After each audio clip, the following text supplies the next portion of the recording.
बिस्मिल्लाहिर्रहमानिर्रहीम, अस्सलाम वालेकुम। विनर्स स्पोर्ट्स के साथ आपका मेज़बान शहजादा मोइन नाजिर है।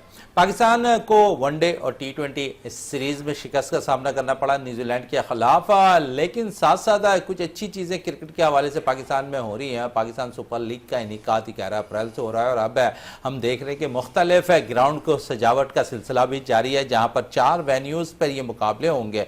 और उसके अलावा कराची की अगर थोड़ी सी हम बात कर लें तो कराची में एक घड़ी भी नफ्स कर दी गई है पाकिस्तान सुपर लीग के हवाले से, और बड़ा खूबसूरत उसका डिज़ाइन बनाया गया है और देखने से ताल्लुक़ रखती है वो घड़ी। इस पर भी आज हम बात करेंगे कि पाकिस्तान सुपर लीग कितनी अहमियत का हामिल है इस वक्त दुनिया क्रिकेट के अंदर, क्योंकि जितनी भी लीग्स होती हैं उनमें दूसरे नंबर पर लीग कहलाई जाती है पाकिस्तान की सुपर लीग। उस पर गुफ्तगू रहेगी। उसके अलावा पाकिस्तान के खिलाड़ियों की कारकर्दगी पर हम बात करेंगे। नौजवान खिलाड़ियों को मौका फराहम किया गया, नौजवान खिलाड़ी बेहतर मुस्तकबिल की नवीद देते हुए नजर आए हैं। क्या बांग्लादेश के खिलाफ, क्या टी20 एशिया कप या फिर वर्ल्ड कप के लिए इन खिलाड़ियों का इंतखाब किया जा सकता है? इस पे आज हम गुफ्तगू करेंगे अपने शो के अंदर। और हमारे साथ यहाँ पर स्पोर्ट्स एनालिस्ट इकबाल मेमन साहब यहाँ पर तशरीफ रखते हैं। और इकबाल मेमन साहब, आपका बहुत थैंक्स। और साथ साथ है क्योंकि पाकिस्तान सुपर लीग का आगाज होने वाला है 11 अप्रैल से, और अब हम देखते हैं कि मुख्तलिफ जो शहर हैं उनको भी सजाया जा रहा है पाकिस्तान सुपर लीग के हवाले से। मुख्तलिफ ग्राउंड्स को,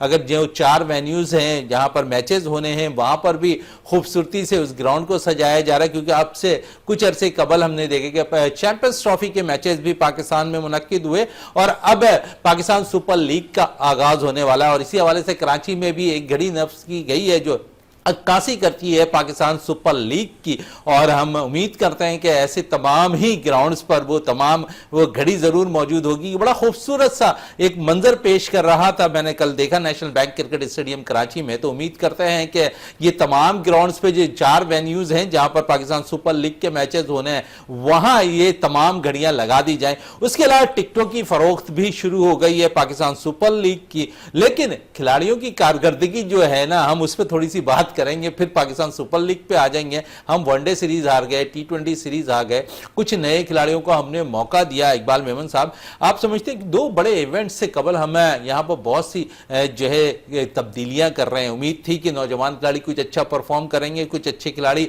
को मौका भी दिया गया जो डोमेस्टिक में अच्छा परफॉर्म करते रहे। लेकिन शायद मैं समझता हूं अपना जाती तौर पर कि उन खिलाड़ियों ने उस किस्म की परफॉर्मेंस नहीं दी जिसके बेस पे हम ये कह सकते हैं कि हम यहाँ पर टी20 सीरीज भी उन्हें दे दें, बांग्लादेश के खिलाफ सीरीज भी दे दें, और साथ साथ वर्ल्ड कप है क्योंकि हमने खेलना है टी20, वो भी हम उन्हें दे सकते हैं या नहीं, इस पे बात करेंगे। और जो नौजवान खिलाड़ियों को हमने मौका दिया, क्या वो बेहतर फैसला था हमारा? और कुछ इसमें जो सीनियर्स प्लेयर्स थे, जिस तरह शादाब को मौका दिया गया, आप समझते हैं कि कुछ शादाब की जगह कुछ नए खिलाड़ी को मजीद और मौका दे देते तो वो ज्यादा बेहतर होता? बिल्कुल। पहले तो जो है अस्सलाम वालेकुम और बहुत बहुत शुक्रिया विनस टीवी का जिन्होंने मुझे जो है इस प्रोग्राम में बुलाया। देखें, एक तो फ़ायदा शादाब का तो डेफिनेटली शादाब को ही हुआ, और मौका अगर किसी नए खिलाड़ी को देते तो आपको जो है नेक्स्ट 10 इयर्स के लिए या 8 इयर्स के लिए कोई नया खिलाड़ी मिल जाता। फिर हमने देखा कि फ़हीम अशरफ ने लास्ट मैच में अच्छी परफॉर्मेंस दी 73 की इनिंग्स के लिए, और बॉलिंग में भी उन्होंने 4.6 के एवरेज से और एक विकेट ली। तो जो उनका जो ऑप्टिमम लेवल है उससे बेहतर कारकर्दगी दिखाई। फिर हमने देखा कि नसीम शाह को मौका मिला क्योंकि हारिस रऊफ को बाउंसर लगी, तो उन्होंने 51, तो उन्होंने दोनों ने पहली 50 जो है स्कोर की। तो ये तो मतलब है कि बिट्स एंड पीसेस में हम गिन सकते हैं कि ये परफॉर्मेंस हुआ। कहीं कहीं शादाब ने बॉलिंग बेहतर कराई एक आधे मैच में, कहीं 26 के स्कोर भी किया उन्होंने जो अच्छा स्कोर था। लेकिन ये है कि ओवरऑल उनको सिर्फ मौका दिया गया खेलने का एज अ वाइस कैप्टन, जो मेरा ख्याल है कि अगर हम किसी यंगस्टर को देते तो शायद वो उसको जो है आगे हमारा फ्यूचर जो है वो बेहतर होता है। क्योंकि देखें, हम पुराने खिलाड़ियों को इसलिए ट्राई कर रहे हैं कि शायद वो चल जाएं, और हो सकता है कि फ्यूचर में हम आप दोबारा देखेंगे कि शायद हसन अली को दोबारा लेके आ जाएं एज अ फास्ट बॉलर। तो ये सारी कोशिशें तो अच्छा, हो आप रही हैं। हसन अली की बात कर रहे हैं यहाँ पर, और कुछ सीनियर्स बॉलर्स पे अगर हम थोड़ी सी बात कर लें, और हारिस रऊफ भी मुकम्मल तौर पर अब फिट नहीं है, बॉल उनको लगी है। और फिर साथ साथ नसीम शाह क्योंकि उस किस्म के रिदम में बॉल नहीं कर पा रहे हैं और जिसके बेस पे हम अक्सर देख रहे हैं कि इन आउट वो भी टीम के साथ नज़र आ रहा है। हालांकि वाहिद तरजीह थी नसीम शाह वनडे क्रिकेट के अंदर के वहाँ एज ए सीनियर वो टीम में रोल अदा करते, लेकिन यहाँ पर हम देखते हैं कि उनकी भी फिटनेस जो है उस किस्म की नहीं है कि उन्हें भी मौका मुकम्मल मैच में जो जितने भी वनडे हुए उस पर दिया जाए। लेकिन दूसरी तरफ अगर हम देखें तो शाहीन शाह आफरीदी पाकिस्तान का नंबर 1 बॉलर, लेकिन उस किस्म की कारकर्दगी उनकी भी नज़र नहीं आ रही है। ऐसे में हमने देखा कि यहाँ पर अब्बास आफरीदी को मौका मिला, कुछ अच्छी परफॉर्मेंस अब्बास ने दिखाई, लेकिन मोहम्मद अली जो डोमेस्टिक में अच्छा परफॉर्म करते रहे उन्हें भी मौका फराहम किया गया, लेकिन वो मुतासिर नहीं कर सके।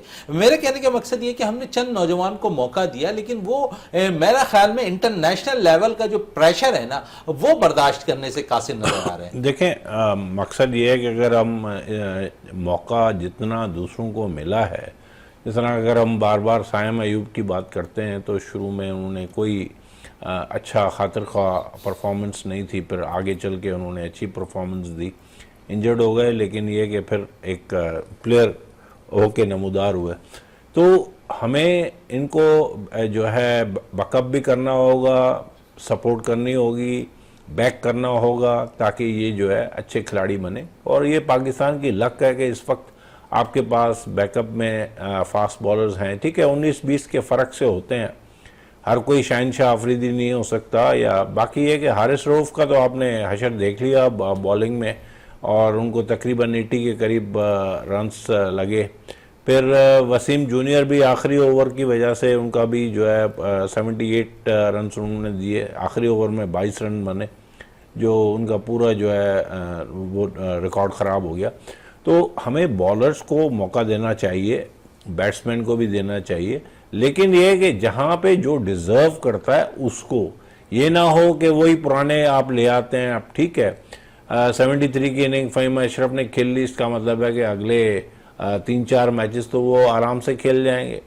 तो ये नहीं होना चाहिए, आपको कहीं ना कहीं सोचना चाहिए, कुछ रैशनलाइज करना चाहिए। ये नहीं है कि आप जो है मतलब है कि जो पसंद का बंदा है उसको आप इन कर दें, या जो आपके फ्रेंचाइज हैं उनके प्रेशर में आके आप खिलाड़ियों को जो है खिला देते हैं।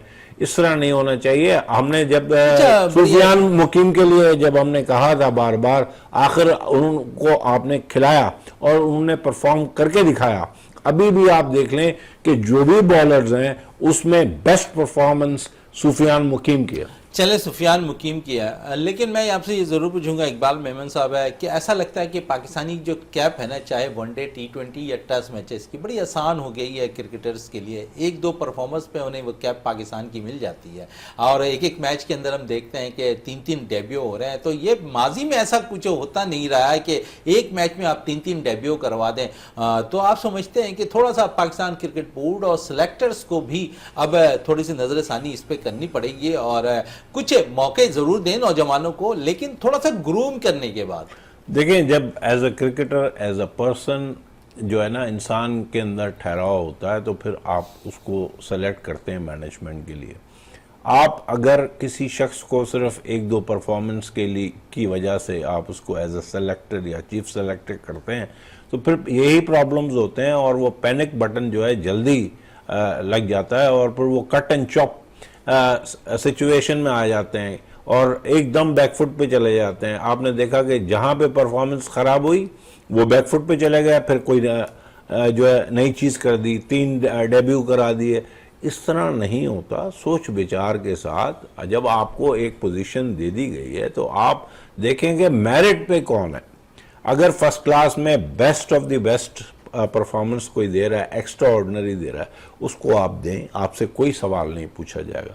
लेकिन यह है कि जब आप अपनी पसंद और नापसंद पे चलते हैं तो फिर यही प्रॉब्लम्स होते हैं। दूसरी बात ये कि मैंने बार बार कहा था कि वहाँ पे सीमिंग पिचेस हैं और सीमिंग पिचेस की जब तक आप प्रैक्टिस नहीं करेंगे आपको ये प्रॉब्लम्स आएंगे। और ये भले कितना भी तजुर्बा इनको आ जाए खिलाड़ियों को, लेकिन जब आप कोई भी प्लान करते हैं टूर तो आपको अपनी भी सीमिंग पिचेस और ऐसे इलाकों में खिलाया जाए जिस तरह एबटाबाद है या गिलगित है या हुंजा है, जहां पे आपको पता चले, या फिर कराची में क्योंकि समंदर की वजह से हवा बहुत चलती है, सीमिंग पिचेस होती हैं, तो उनको प्रैक्टिस करवाएं।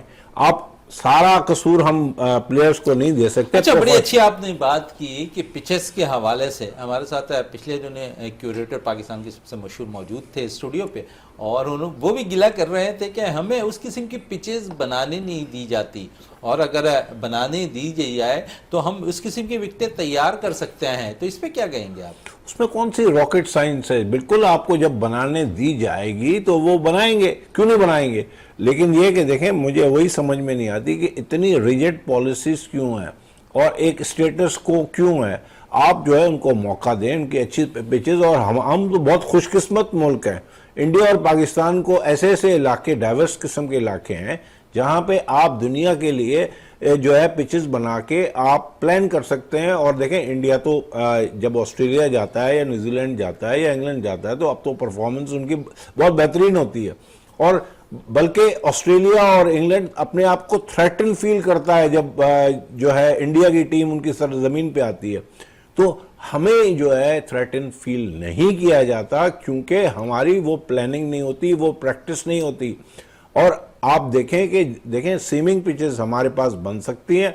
सिर्फ स्विमिंग पिचेस नहीं, हमारा जो कराची है, अगर हम समंदर के करीब कोई स्टेडियम बनाते हैं तो हमारी जो है हवा में भी बॉल जो है ठीक ठाक चले। इकबाल मेमन साहब, इस पे मजीद और गुफ्तगू हम जारी रखेंगे। और इस वक्त अब हमें टेलीफोन लाइन पे ज्वाइन कर चुके हैं फर्स्ट क्लास क्रिकेटर हैं अली रज़ा साहब। अली रज़ा साहब, बहुत बहुत शुक्रिया विनेस स्पोर्ट्स में टाइम देने का। और हम क्योंकि एक बड़ा इवेंट पाकिस्तान का आगाज़ होने जा रहा है, पाकिस्तान सुपर लीग, उस पर हम थोड़ी सी बात करेंगे। और जिस किस्म के अभी इकबाल मेमन साहब से मैं बात कर रहा था कि पिचेस के हवाले से, तो ये हमारा होम जो है एडवांटेज भी है, होम ग्राउंड पर मैचेस भी हो रहे हैं। हम क्यूरेटर से अपनी मर्जी के मुताबिक पिच भी बनाएंगे पाकिस्तान सुपर लीग में। तो कोशिश है क्यूरेटर की, पाकिस्तान क्रिकेट बोर्ड की यही होनी चाहिए, क्योंकि हमने दो बड़े इवेंट खेलने हैं, और एशिया कप T20 टूर्नामेंट खेलना है, उसके अलावा वर्ल्ड कप T20 खेलना है, और दोनों जो टूर्नामेंट है वो एशियन पिचेस पे हैं। तो आप समझते हैं ऐसी विकेटें तैयार की जाएं जहां से हमें कुछ अच्छे प्लेयर्स अगर मिलते हैं पाकिस्तान सुपर लीग से, तो सूदमंद साबित हो, पाकिस्तान को लंबे अरसे तक रिप्रेजेंट करते हुए दिखाई दें। अस्सलाम वालेकुम। बहुत शुक्रिया मोइन भाई, आप सबको मेरी तरफ से ईद मुबारक।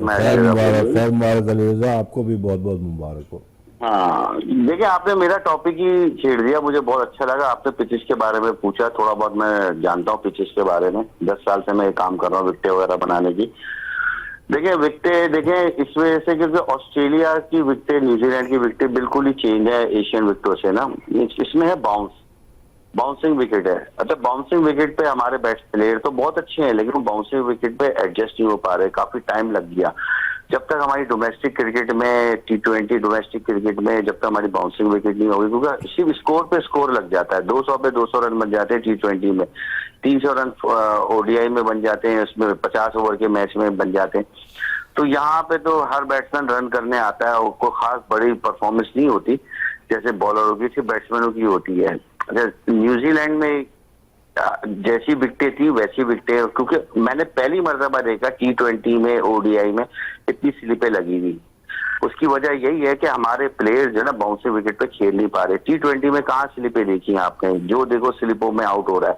मैंने अभी तक जितनी मतलब क्रिकेट दुनिया में हुई है तो बहुत जगह, कम जगह देखा है जहाँ पे स्लिपें लगी, उस टीम के आगे स्लिपें लगी हुई देखी जिसकी बैटिंग लाइन बिल्कुल ही मतलब खत्म हो चुकी होती है, और उसको और गिराने के चक्कर में सिरे पे लगाते हैं। तो ये हमारे लिए क्वेश्चन मार्क है। दूसरी चीज ये कि पाकिस्तान को भी अब PSL बहुत बड़ा माशाल्लाह से ब्रांड बन गया, हमारा बहुत बड़ा टूर्नामेंट हो रहा है, तो उसके लिए थोड़ी सी बाउंसिंग विकेट, बैटिंग विकेट छोड़ के थोड़ी बाउंसिंग विकेट बनाए, लो स्कोरिंग हो, हाई स्कोरिंग हो, बैट्समैन स्ट्रगल करके खेले। यहाँ से खेलेगा तो जाहिर सी बात है आपका वर्ल्ड कप है, एशिया कप है, उसमें आपको परफॉर्मेंस मिलेगा, प्लेयर मिलेंगे जी। ये बिल्कुल सही बात है जी। यहाँ बड़ी अच्छी बात कही कि आपने कि ऐसी विकेटें तैयार होनी चाहिए यहाँ पर अली रज़ा के, जहाँ पर बाउंसी विकेटें हों, बैटर्स का अंदाज़ा हम कर सकें। और अगर हम देखें तो बाउंसी विकेटों पर मैंने 3-4 प्लेयर्स ही ऐसे देखे हैं जो है कामयाब रहे हैं, और उसकी मिसाल आपके सामने है। साइड में मिल जाती हैं तो वहाँ अच्छा परफॉर्म कर लेते हैं।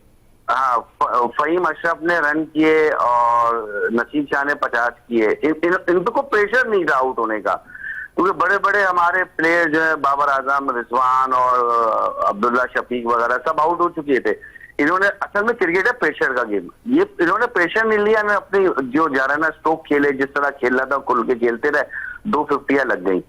तो यही वजह है, आप थोड़ा सा भी पैनिक होंगे बाउंसिंग विकेट पे तो आप बॉलर को हावी होने देंगे।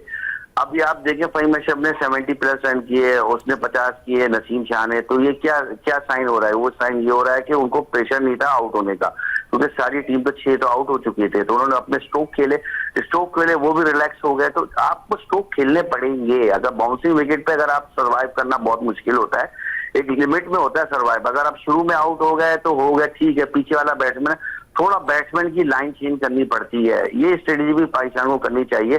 तो अगला ओडीआई है, कल है, और अब आखिरी ओडीआई बाकी है। थोड़ा सा मैं जरूर ये पूछूंगा, क्योंकि 2-3 प्लेयर्स ऐसे हैं जिन्हें एक दफा फिर मौका दिया गया और एक दफा फिर वो नाकाम रहे। उनकी एक मिसाल अब्दुल्ला शफीक आपके सामने नजर आ रहे हैं। हसन नवाज को T20 में मौका मिला और 5 मैचेस मिले, कुछ मिला जुला तो नहीं कह सकते, एक इनिंग उन्होंने अच्छी खेली, लेकिन क्लास जरूर थी जहां पर उन्होंने सेंचुरी स्कोर की। क्योंकि 100 करने वाला बैटर जो है ना, सिफर पे तो आउट हो सकता है लेकिन सिफर वाला 100 नहीं बना सकता। कुछ क्लास जरूर है हसन नवाज के अंदर। तो आप समझते हैं कंटिन्यू करना चाहिए हसन नवाज को, क्योंकि आपके पास है कमबैक करने के लिए। साइम अय्यूब वापस आ रहे हैं, आपके फखर जमान जो है कमबैक कर चुके हैं और वो आज बाकायदा प्रैक्टिस भी कर रहे थे। 1.5 से 2 माह के बाद उन्होंने जो है प्रैक्टिस स्टार्ट की। लाहौर कलंदर्स की नुमाइंदगी कर रहे हैं पाकिस्तान सुपर लीग के अंदर। तो आप समझते हैं कि जब साइम और फखर फिट होकर टीम में आ जाएंगे तो एक ऐसे प्लेयर्स की जरूरत है हमें जो बेंच पे बैठा हो, और हसन नवाज की सूरत में ऐसा प्लेयर नजर आया है। लेकिन साथ साथ फरहान को भी हमें जो है मौका देना चाहिए। देखिए, बिल्कुल बहुत अच्छी आपसे बात है। हसन नवाज मुझे बहुत पसंद आया है, लेकिन ये बात है, देखिए, अच्छा जो बड़ा प्लेयर होता है ना, वो स्ट्रोक प्लेयर जो बड़े रन करता है। दुनिया के जितने टॉप क्लास लेजेंड प्लेयर देख लें, ब्रायन लारा को देख लें, क्रिस गेल को, इसकी छोटी सी मिसाल मैंने अली रजा ये दे दी ना कि 100 करने वाला बैटर जो है सिफर पे तो आउट हो सकता है, सिफर वाला 100 नहीं कर सकता। ये बड़े बैटर्स की निशानी है सर। बड़े बैट्समैन वहीं पे मैं बता रहा था कि बड़ा बैट्समैन जो होता है स्ट्रोक प्लेयर होता है। हसन नवाज की एक इनिंग लगी, बहुत अच्छी 100 की है, वो भी T20 में। बहुत अच्छे प्लेयर है, यंग है और अच्छा खेलते हैं। वो मतलब बॉल को डॉट नहीं करते, जिस तरह वो आउट हो गए तो हो गए। ऐसे प्लेयर को सैम अय्यूब की भी यही मिसाल है कि सैम अय्यूब भी अपने स्ट्रोक खेलते हैं, स्ट्राइक रेट उठा के रखते हैं।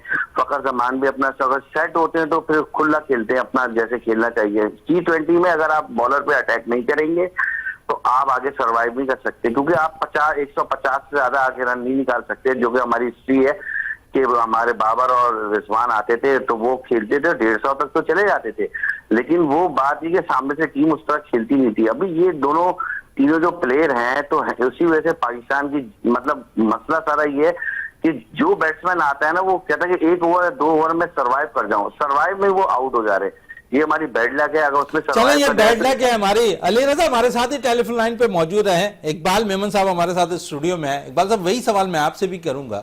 सर्वाइव की बात कर रहे हैं यहाँ पर अली रजा, और ये कह रहे हैं कि हमारा बैटर सर्वाइव के जब करने जाते हैं तो विकेटें गंवा देते हैं, स्ट्रोक खेलने से कतराते हैं। लेकिन कुछ बैटर ऐसे हैं जो स्ट्रोक खुलकर खेलते हैं, जिस तरह साइम खेलते हैं, फखर खेलते हैं, हसन नवाज खेलते हैं, मोहम्मद हारिस खेलते हैं। तो ये आप समझते हैं कि यहाँ पर सर्वाइव करने के बजाय आप स्ट्रोक अपने जो स्ट्रोक है ना नेचुरल, अगर वो खेलेंगे तो कामयाब होंगे?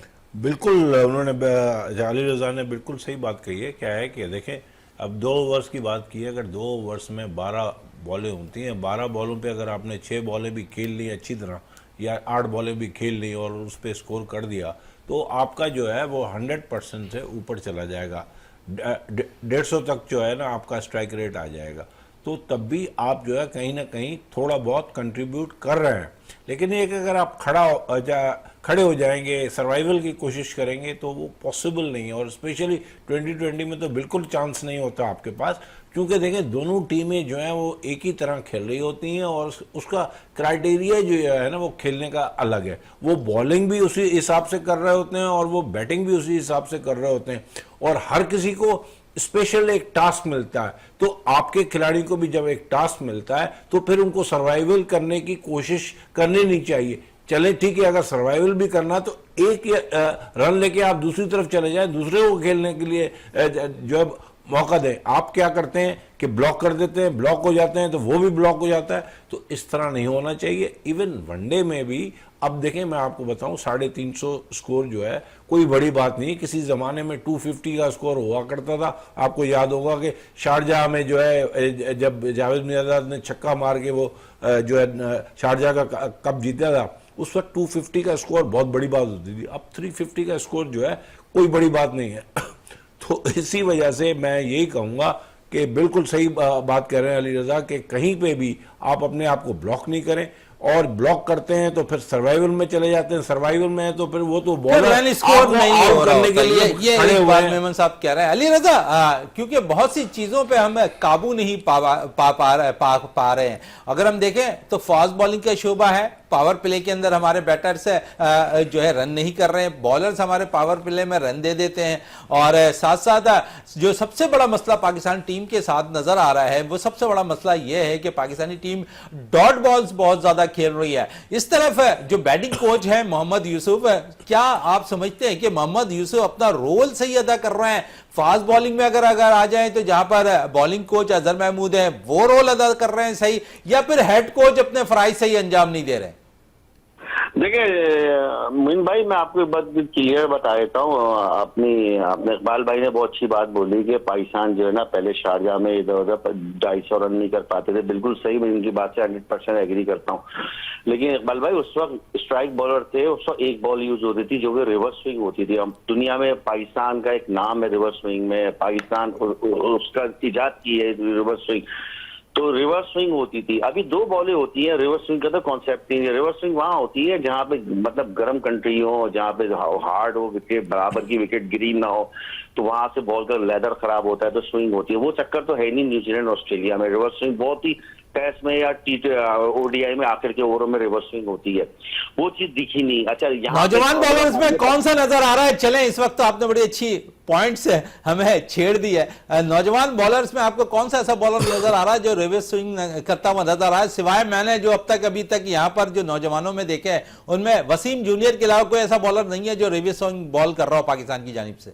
देखिए वसीम जूनियर का एक्शन है, स्लाइडिंग एक्शन है, साइड ऑन है, तो वो रिवर्स स्विंग वाला ही एक्शन है। तो लोगों को रिवर्स स्विंग का मौका मिलेगा तो वो बॉल मिलेगी। तो जहां उन्होंने इंडिया में उन्होंने रिवर्स स्विंग करके दिखाया, बिल्कुल रिवर्स स्विंग करके दिखाएंगे। उनका एक्शन ही ऐसा है कि बहुत अच्छा लेट इन स्विंग होता है। बाकी बॉलर का वो एक्शन नहीं है, ना वो उनको रिवर्स स्विंग उस तरह की वो कर पाते। उसकी वजह ये है कि पाकिस्तान के पास स्ट्राइक बॉलर ही नहीं है कोई। अभी शाहिनशाह अफरीदी के बाद, वो इंजरी के बाद बहुत अच्छे बॉलर हैं इसमें, लेकिन वो चीज वो कर नहीं पाए, मतलब ट्रेवर नहीं कर पाए। हारिस रऊफ 70-80 रन अगर ये लोग देंगे तो आपकी प्रॉब्लम। पाकिस्तान में जो हिस्ट्री है पाकिस्तान की, दुनिया का वर्ल्ड कप जीता, सारी T20 में रिवर्स स्विंग करके दिखा दी। उमर गुल, द ग्रेट उमर गुल, कितने आला मॉडल फास्ट बॉलर थे। उन्होंने आपको T20 2009 में वर्ल्ड कप जिता के दिया। आपने T20 में इंग्लैंड के अंदर रिवर्स स्विंग करके दिखा दी। करने वाला हो तो वहां भी कर सकता है। अच्छा, उमर गुल की आपने बात छेड़ दी है, तो उमर गुल अब बांग्लादेशी जो टीम है उसके फास्ट बॉलिंग कोच मुकर्रर हो रहे हैं। तो यहां जो आप बात कर रहे हैं ना कि जहां पर जो बॉलर्स है रिवर्स स्विंग करना जानता है, आप उसे टीम के साथ नहीं लगा रहे हैं, तो ये तो पाकिस्तान के जो मैनेजमेंट है उसको भी अब गौर करनी चाहिए इन सब चीजों में। क्योंकि हमारी जो चीजें खत्म हो गई है ना, वो वापस किस तरह आएगी? वो इसी तरह वापस आएगी कि आप उन लोगों को हायर करेंगे तो कुछ वो सिखाएंगे। नहीं, देखिए अजहर महमूद के साथ क्रिकेट खेली है मैंने। अजहर महमूद भी रिवर्स स्विंग बहुत अच्छी करते हैं, उनका सीम पोजीशन बहुत अच्छी होती है, करते हैं। उनके बॉलिंग कोच बनने के बाद तो जो पाकिस्तान का हाल नजर आ रहा है ना फास्ट बॉलिंग का, वो आपके सामने है। सर जी, मैं वहीं पे मैं कह रहा था कि हमारे बॉलर उस तरह उनको सपोर्ट नहीं कर रहे। जाहिर सी बात है, कोच एक चीज बता देता है कि इस एरिया पे गेंद करो, उस एरिया पे, उससे अपोजिट बॉल कर रहे हैं। हारिस रऊफ की अभी तक 1 साल से मैंने रिवर्स स्विंग होते हुए नहीं देखी। हारिस रऊफ तेज तो कर रहे हैं लेकिन बॉल की कंडीशन, बॉल की डायरेक्शन उस जगह पे नहीं कर रहे, जिसकी वजह से। अच्छा, दूसरी बात ये डर के बॉल कर रहे हैं, वो स्लो वन ज्यादा कर रहे हैं। स्लो वन एक जब की जाती है वो आगे वो पीछे कर देते हैं, जिसको वो टाइम। इनका 7वें नंबर का प्ले 99 रन करके जा रहा है, वो तो 100 नहीं किया उसने। ये हमारे लिए क्वेश्चन मार्क है। तो हमारी बॉलिंग खराब हो रही है ना, तो हमारे ये 7वें नंबर के प्ले पिछली हिस्ट्री में देखें, उमर गुल, मोहम्मद आमिर, ये शाहिन शाह अफरीदी खड़े नहीं होने देते थे। इनकी बॉलिंग में क्वेश्चन मार्क है, इनको बॉलिंग में मेहनत करनी पड़ेगी, उस तरह मेहनत नहीं हो रही। देखिए चले उस तरह मेहनत नहीं हो रही। इकबाल मेमन साहब इसी पे कुछ कहना चाह रहे हैं। जी इकबाल मेमन साहब। अली रजा साहब, देखें आपने अजहर महमूद साहब की तारीफ की, लेकिन ये कि वो अपने ज़माने के एक एवरेज या बिलो एवरेज प्लेयर रहे हैं, मीडियोकर रहे हैं, कोई इतने थ्रेटनिंग बॉलर कभी भी वो नहीं रहे। दुनिया भर में कहीं पे भी उसने खेला है, पाकिस्तान में भी खेला है, उसने कोई भी थ्रेटनिंग या कंडीशन क्रिएट नहीं की। और हालांकि वो बड़े मतलब है कि जब वो आए ही नहीं थे मैदान में तो अखबारों में था कि एक उभरता हुआ फास्ट बॉलर आ रहा है, लेकिन हम देखते हैं कि वो कहीं पे भी ना इमरान खान को टच कर सका, ना वसीम अकरम को टच कर सका, ना इवन आकिब जावेद को एज ए बॉलर वो टच कर सका। वकार यूनुस और शोएब अख्तर की तो बात ही अलग है।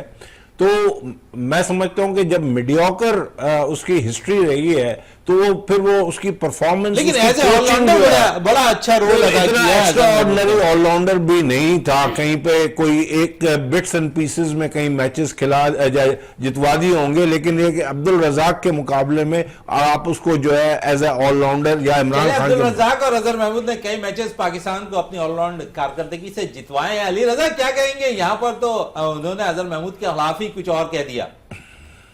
नहीं इकबाल भाई, आपकी बात से मैं एग्री कर रहा हूँ। हम रिकॉर्ड नहीं देख रहे, आर्ट ऑफ बॉलिंग देख रहे हैं। आर्ट ऑफ बॉलिंग करनी आती है। अजहर महमूद ने फर्स्ट क्लास में बड़े आउट किए। फर्स्ट क्लास हमारी टेस्ट से एक स्टैंड नीचे होता है, उसी से आता है। मैंने अजहर महमूद को पूरी टीमें उड़ाते हुए देखी, जब मौका मिला तो करा। रिवर्स स्विंग बहुत अच्छी करते हैं, लेकिन हमारे बॉलर अच्छी बॉल नहीं कर रहे सर। असल मसला प्रॉब्लम है, अगर आप मुझे बॉल दें, मैं आपके हिसाब से बॉल ना करूं, आप बोले मुझे आगे गेंद करो मैं पीछे गेंद करूं, आप बोले पीछे गेंद करो मैं आगे गेंद करूं, तो आप मतलब पहले क्यों है? उसका हल क्या होना चाहिए सर जी? उसका क्या हल होना चाहिए? अगर आपका बॉलर आपकी कोचिंग को मानता नहीं है तो फिर उसका हल क्या होना चाहिए?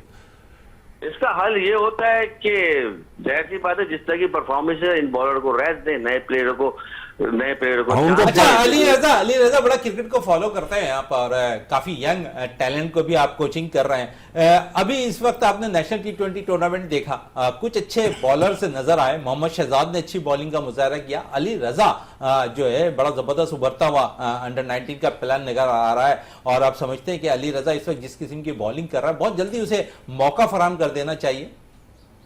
सर ये मैंने अभी 3 महीने पहले भी मैंने बोला था कि यार ये तैयार है, वो लोहा गर्म है, बस चोट लगाने की देर है, जैसे कहावत होती है।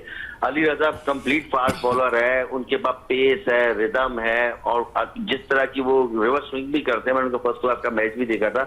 मतलब वो बच्चा तैयार है, छोटी एज है, अगर उसको खिलाए भी तो बेंच पे बिठा के रखे, उसको ट्रेनिंग कराए, और वो पाकिस्तान का स्टार फास्ट बॉलर बन सकता है, स्ट्राइक बॉलर भी बन सकता है। बिल्कुल उसमें हर चीज वो मौजूद है जो एक अच्छे फास्ट बॉलर में, जैसे ग्रेट वसीम अकरम, ग्रेट वकार, इमरान खान, शोएब अख्तर, उमर गुल, मोहम्मद आमिर, ये जो हिस्ट्री चलती हुई आ रही है पाकिस्तान की, तो उस लेवल का बॉलर बन सकता है। इसको मोटिवेशन करना चाहिए और इसको सपोर्ट करनी चाहिए, क्योंकि लीजेंड बॉलर वो बनता जाता है जिसके पास एज कम हो और अच्छा फास्ट बॉलर हो। अच्छा फास्ट बॉलर, बड़ी अच्छी बात है, बड़ी अच्छी निशानदेही की आपने यहाँ पर अली रजा के हवाले से, क्योंकि मैं खुद ये जाती तौर पर अगर देखूं कि जितने भी फास्ट बॉलर सब इनकमिंग हुए पाकिस्तान के, नसीम शाह, शाहिन शाह अफरीदी, हारिस रऊफ, मोहम्मद हसनैन, जितने भी आमिर जमाल, मोहम्मद शहजाद, जिस तरह जितने बॉलर्स आते गए ना अभी करंटली, अगर उसकी मिसाल हम देख लें सामने, तो वो बड़ी जल्दी इंजर्ड हो जा रहे हैं, बड़ी जल्दी शायद ऐसा लग रहा है कि उनके साथ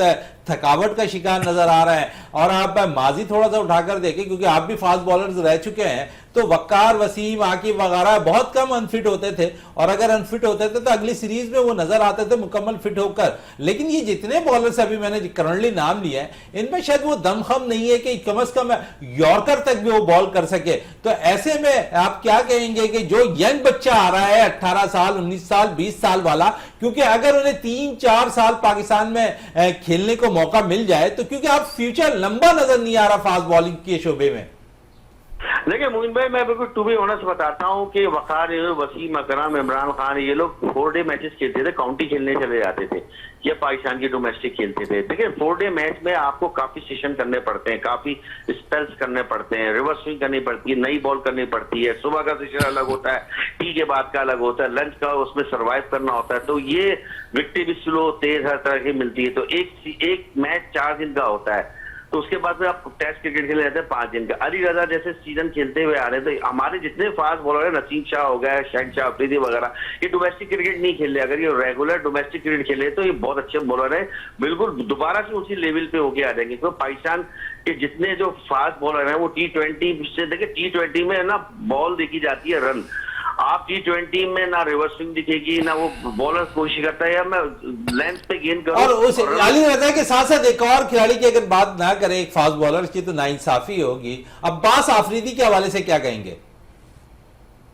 सर ये अब्बास आफरीदी बहुत अच्छे बॉलर हैं और हमेशा T20 में, ODI में इन्होंने अच्छा परफॉर्म किया है बिल्कुल, और जबरदस्त है, यंग है। और दूसरी बात ये कि जिस तरह की वो बॉल करते हैं, एथलीट टाइप के प्लेयर लगते हैं, बिल्कुल इनको भी चांस देना चाहिए। देखिए बात यही है कि चांस तो मिलना चाहिए। देखिए मैं तो हमेशा बोलूंगा कि अगर ऊपर के प्लेयर परफॉर्म नहीं कर रहे, अभी तो पाकिस्तान में एक बहुत बड़ी प्रॉब्लम है कि पाकिस्तान की वैसी बॉल हो ही नहीं रही 1 साल से जो बॉलिंग मैच जीता है। अब बैटिंग में बाबर पे, रिजवान पे इतना ज्यादा बोझ आ जाता है कि वो कहते हैं यार इस रन को चेस कैसे, रन 300 200 ऐसे रन बन जाते T20 में, 200-300 रन। तो वो क्या करे, सरवाइव भी करना है, रन भी करना है, टीम को करीब लेके जाना है।